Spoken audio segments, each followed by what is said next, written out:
Oh no, because you're not cutting holes in this blanket. This is still a good blanket. You're not cutting holes in this, darling.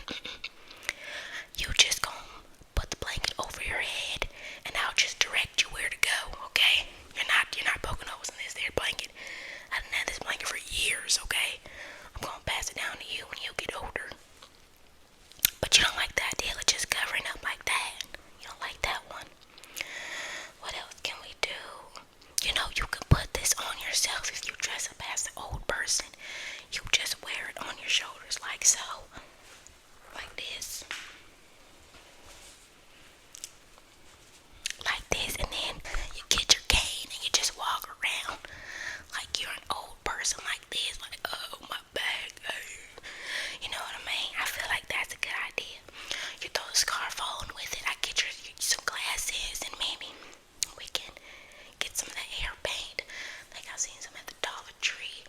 Get some of the air paint, color your hair gray. Just be like an old person, like a little old person. You're not with that idea.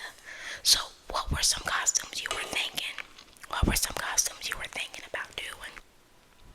Oh, I'm not sure if I have anything for that. Let me think. No, you know what? What about my shirt? You get my shirt, and you just be a lumberjack. You wear your jeans, you tuck in your shirt into your pants, and I could probably make you an axe with that pole. I could get some cardboard and connect it to it, get some tape. No, you don't like that idea? Okay. I think I might get some face paint. I could probably paint your face. You could be like a cat or something. You don't want to be a cat. You can wear all black, or you can be like a, you know what?